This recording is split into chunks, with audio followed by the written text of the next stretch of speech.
చాలా మంది రైతులు యూరియా లేదంటున్నారంటే. అసలు వీడియో కాదా, రైతులు ఏడుతున్నారు, రైతులు ఏడుతున్నారు, లేబర్ ఏడుతున్నారు.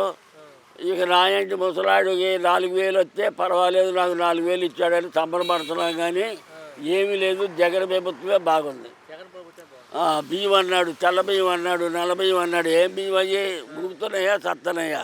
అది అట్టు పెట్టి ఏమీ లేదు. ఒక పచ్చదారు లేదు, కందిపప్పు లేదు, ఏమీ లేదు. అప్పుడు మీరు చూసారుగా, అప్పుడు ఇంటింటికి వాలంటీర్లు కానీ రేషన్ బియ్యం వాహనాలు ఇంటికి వచ్చి ఇప్పుడు వస్తున్నాయా? ఏమీ లేదు, ఇంటికి వెళ్ళి తెచ్చుకోవాలి వెళ్ళాల్సిందే మీరు తప్పనిసరిగా. ముసలాళ్ళైనా సరే మరి ముసలాళ్ళకి ఇంటికి వచ్చి ఇస్తాను, ముసలాళ్ళకి ఇంటికి వచ్చి ఇస్తామనే మాటే లేదు. నన్ను వెళ్ళి తెచ్చుకుంటే లేకపోతే లేదు. నెల పోయినట్టే. ఆ నెల వెళ్ళి ఎట్టగొట్ట వెళ్తాడు, నిన్నో నన్నో బతులాడు. ఇది పోగొట్టడం మాత్రం పోగొట్టడం. ఇది ఊరికినే వచ్చాయి కదా. అయినా కానీ మంచి బియ్యం కాదు, మంచి బియ్యం కాదు. కావాలంటే నీకు చేపిస్తా. ఇది మాత్రం జగన్ దానికంటే దొంగల దోపిడీ ఎక్కువ. ఈ బాబు ఉండడు.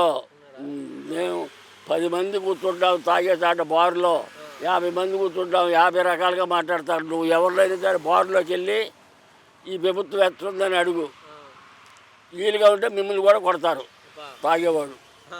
అంత అంత అంత ఖర్చుపడుతుంది అనమాట. ఏంటంటే డబ్బులు ఇచ్చేది, డబ్బులు. పవన్ కళ్యాణ్ అంటున్నాడు 20 సంవత్సరాలు ఇదే ప్రభుత్వం.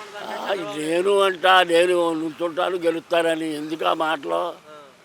ఏమంటే పవన్ కళ్యాణ్ కానీ ఇంకోళ్ళు కానీ ముందు మారితే ఆయనది ఏమన్నా పొజిషన్ బాగుంటుంది.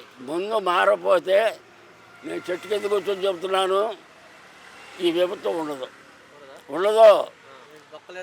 జగన్ ఏంటి అది మామూలుగా ఉండేయాలయ్యా.